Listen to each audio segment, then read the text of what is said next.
Welcome to Her and Boss, the podcast designed to help you find your inner entrepreneur. Her and Boss is brought to you by recent graduates, Anissa, Lucy, Megan, Ben, Sarah, and me, Nikki, as we enter our careers and speak to the inspiring women who can help us along the way.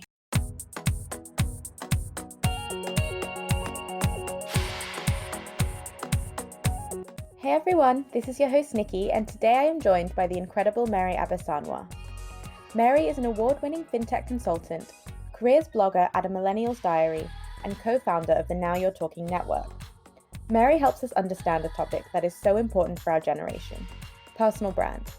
She breaks down what personal brand is, why it's important, and how we can all get started building our own personal brand. This minisode is sponsored by Rise, created by Barclays. Rise is a global community of the world's top innovators working together to create the future of financial services. I hope you enjoy. Hi, Mary. Hey Nikki, how are you doing? Yeah, very well, thank you. We're really excited to have you on the podcast for this mini-sode topic. So what we really want to learn more about is personal brand. And this one's come up quite a few times in our kind of longer interviews where entrepreneurs or businesswomen will talk about how important it is to have your own personal brand. So just to start base level, could you define what personal brand is for us?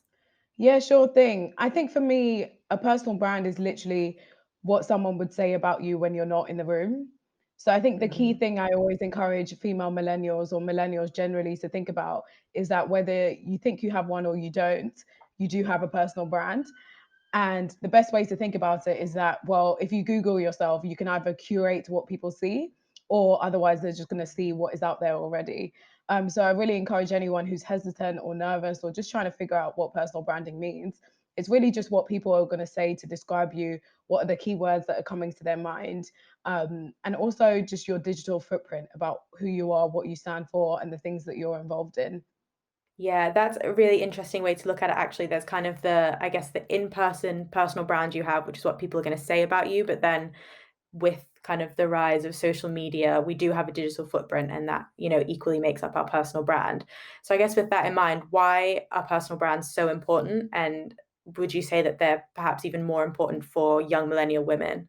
Yes, I'm really excited about personal brands. And the way I think about it is that what the internet has enabled us to do is really democratize the way that people can build personal brands. So before you had to have a business card, you had to be able to go to Mhm. loads of events and kind of shout out about what you do.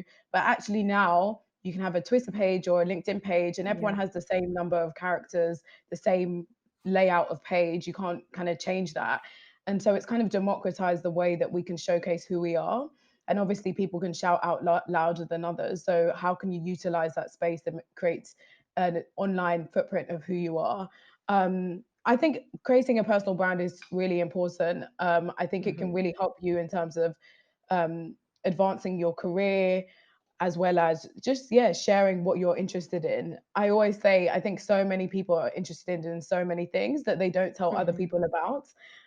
So a personal brand is a really good way to shout out and say, actually, I'm really interested in this topic, and although I'm working in that industry, this is how I want to get there. So I would encourage anyone who's a bit hesitant, to think about what is it that you want to be known for. And the way that I encourage people to do that is just to pick three words that, I guess, Mm. aligned to their brand, aligned to who they want to be. And just ask yourself every time you share something online or every piece of work you're involved in, does it align with one of those three words? So the three words could be your industry, it could be even adjectives like confident, supportive, things like that. What do you want other people to think about when they think of you and working with you? That's what I think a personal brand is really about. Yeah, that's great. I think that's a great place to start out thinking about your personal brand. But also, I love what you said there around how a personal brand can help you in your career. I think, especially at times like this where we're all working from home, having an effective personal brand is what will help make you stand out, and you can kind of quickly communicate to other people who you are and what you're about. What would you say are kind of maybe three qualities of a really effective personal brand? So for me, I think the three qualities of an effective personal brand, yeah, there's so many things to think about when I think about what actually is effective and what makes a good personal brand, and maybe what makes people feel, I guess, disingenuous or not Yeah. um, authentic.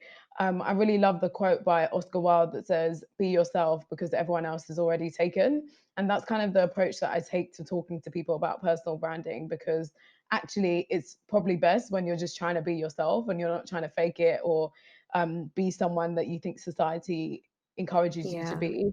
And I think linked to that, what makes a really effective personal brand is firstly being self-aware. Like again, coming Mhm. back to the three words, are you aware of the three words that you want to be portraying, Yeah. what you want to be known for, essentially? What would you want people to say when you're not in the room? Also, authenticity again. So, how do you make sure that what you're sharing is really authentic, that you're not just sharing things because you think you should share them or just because they're kind of trending at the moment? And also, I just think the last thing that makes a really good personal brand is very simple that I don't think people have completely clocked onto is just having a generous sharing attitude. Like if you Mm. share, whether it's things that you've read, articles that you've read, books that you've read, podcasts that you've listened to, like this one, people love that. And I think that's something really powerful that a lot more people should do on social media. You don't need to be like this amazing kind of thought leader, actually just share content that's readily available from others. And actually, if you just follow those principles, being self-aware, being authentic, and just always trying to share with others, I think that's a good place to start. Mhm.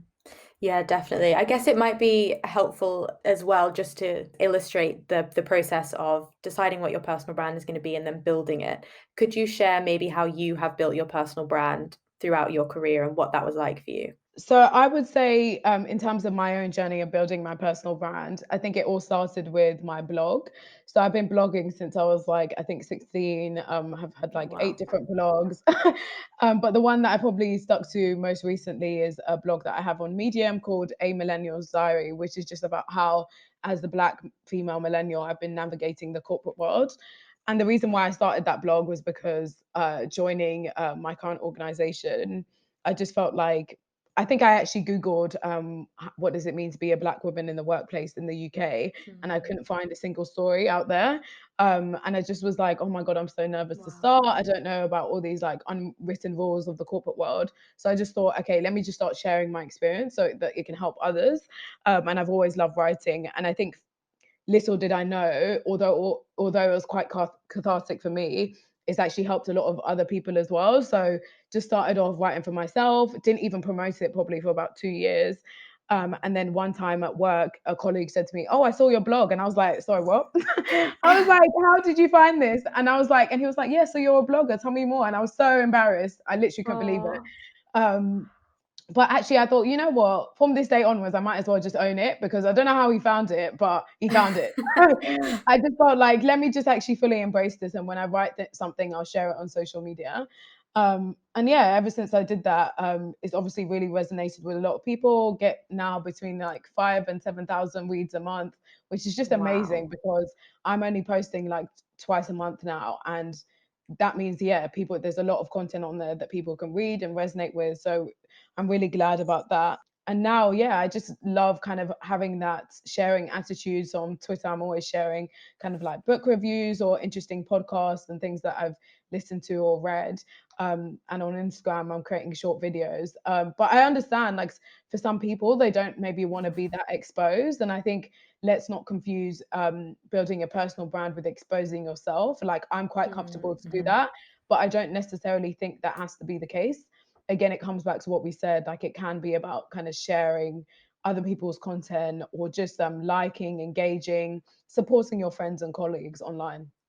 Yeah, I really like that. I think that's first of all, that's a really lovely story that your colleague found it and that kind of like lit the spark under you to be like, okay, fine, I'll own it. I'm a blogger. But also I like kind of drawing that distinction between having a personal brand and having to share everything of yourself. But then also it's probably worth pointing out that having a personal brand doesn't mean that you have to have a side hustle, if that makes sense. I think there's a lot of Yes. pressure from other people like, oh, if you're passionate about something, you're not doing it at work, then start a side hustle, do it that way. What are Yeah. other ways that you can build your personal brand outside of having to start something completely new, like a blog or a podcast or a YouTube channel? Yeah, that's a really great point. And I don't think everything has to be monetized. Actually, there's a joy in just having hobbies for the sake of hobbies.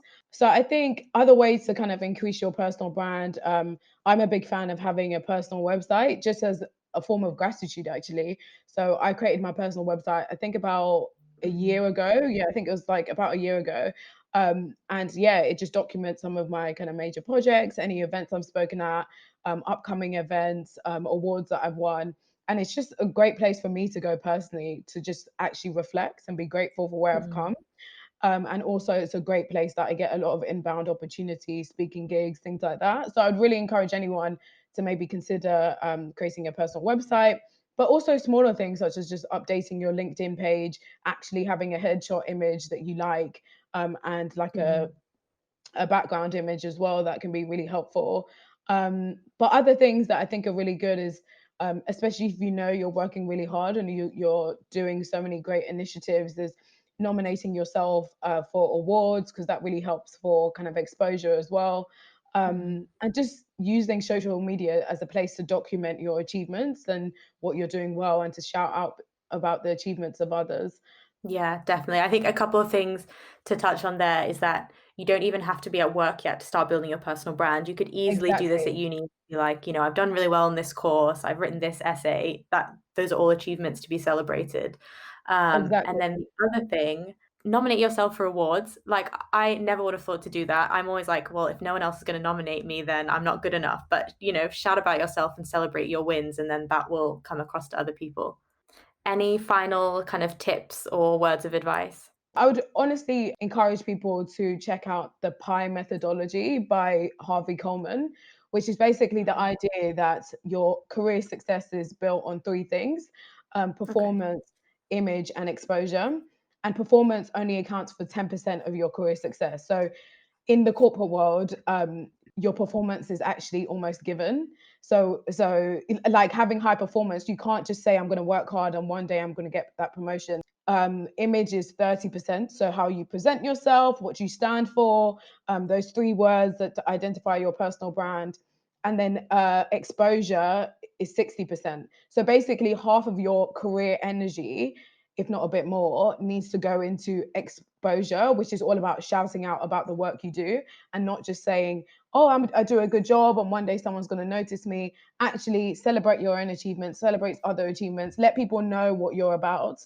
And when I found that methodology, I was just Yeah. astounded because I was like, such a change in the way of thinking.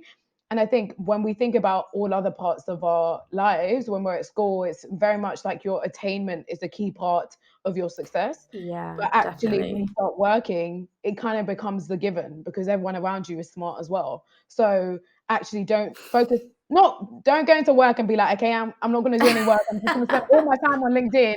That is not what I'm telling you. But actually, find that balance. Yeah, definitely. I love that. Thank you so much for coming on. This has been so insightful. I feel like I'm about to go on my LinkedIn and like revisit my personal brand. I love it. No worries. Thanks for listening. Be sure to find us on LinkedIn or Instagram at Her Own Boss Podcast and let us know how you'll be putting these tips and tricks to work.